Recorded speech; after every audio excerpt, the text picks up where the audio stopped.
ৰেচম পৌলুপালকসকলক পৌলুপালনৰ বাবে প্ৰায় 200টা গৃহ নিৰ্মাণ কৰি তাক ব্যৱস্থা কৰি লোৱা হৈছে। প্ৰধানমন্ত্ৰীৰ নিয়োগ সৃষ্টিকাৰী আঁচনিত 2023-24 বৰ্ষত 103 গৰাকী উদ্যোগী যুৱক যুৱতীক বেংকৰ জৰিয়তে 866.76 লাখ টকাৰ প্ৰদান কৰাৰ লগতে 515 গৰাকী যুৱক যুৱতীৰ নিয়োগ সৃষ্টি কৰা হৈছে।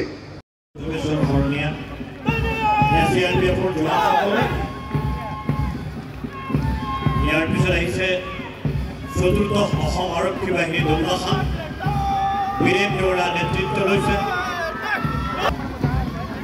মহিলা শাখা পিচি চালক চাহু পৰ্যায়ৰ মহিলা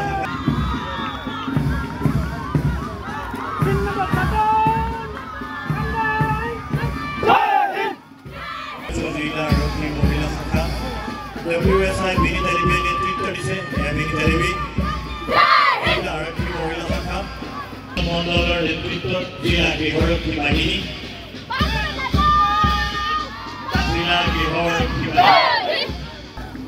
ইয়াৰ পিছত NCC নলবাৰী কলেজ ৰূপন বৰুৱাই নেতৃত্ব দিছে।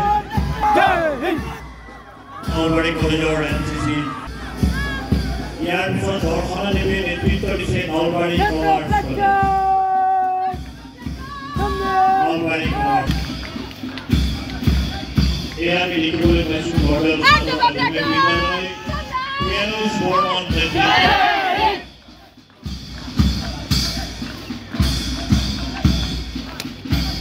নালন্দা পাব্লিক স্কুল নেতৃত্ব দিব নৰদিন জাহিদ। নালন্দা পাব্লিক স্কুল ইয়াৰ পিছত জৱাহৰ নৱোদয় বিদ্যালয় মালিকী সৌৰভ পল্লৱ বৰুৱাই নেতৃত্ব দিছে।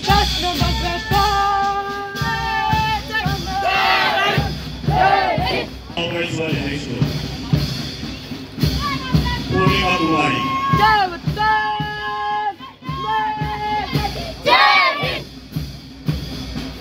তাৰপিছতে মহেন্দ্ৰ নাৰায়ণ চৌধুৰী বালিকা বিদ্যাপীঠ নিৰ্জলা দাসে নেতৃত্ব দিছে।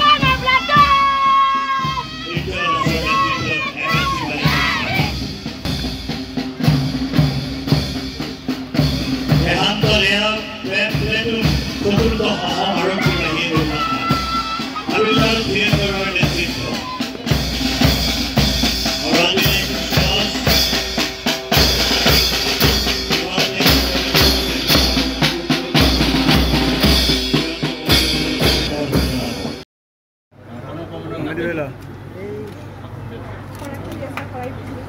শহীদ ইউসুফ ডাঙৰ ভাতৃ হৰে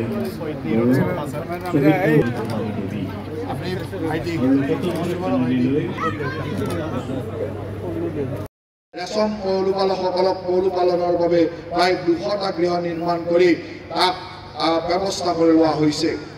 প্ৰধানমন্ত্ৰীৰ নিয়োগ সৃষ্টিকাৰী আঁচনিত 2023-24 বৰ্ষত 103 গৰাকী উদ্যোগী যুৱক যুৱতীক বেংকৰ জৰিয়তে 866.76 লাখ টকাৰ প্ৰদান কৰাৰ লগতে 515 গৰাকী যুৱক যুৱতীৰ নিয়োগ সৃষ্টি কৰা হৈছে।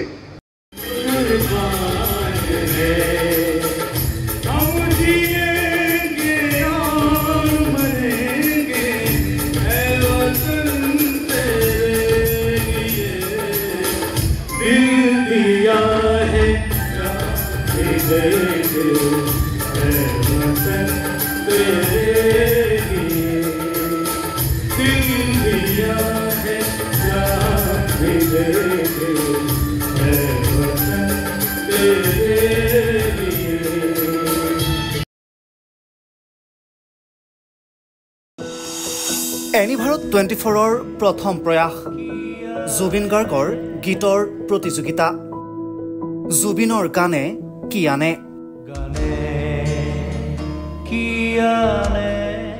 অডিশ্যনৰ বাবে যোগাযোগ কৰক 8638661821 আৰু 8812831556 নম্বৰত। এনিভাৰত 24 উদ্যোগত এটা নতুন সংগীতৰ প্ৰতিযোগিতা আয়োজন কৰা হৈছে, য'ত মোৰ গানৰ প্ৰতিযোগিতা হ'ব। আপোনালোকে তাত প্ৰতিযোগী হিচাপে আহিবলৈ পাৰিব আৰু মোৰ ফালৰ পৰা আন্তৰিক শুভকামনা জনাইছোঁ। আৰু অনুষ্ঠানটোৰ নাম হৈছে গানে কি আনে। সকলোকে মৰম জনাইছোঁ, সকলোৱে আহক, ইয়াত অংশগ্ৰহণ কৰক। Thank you very much. Much love U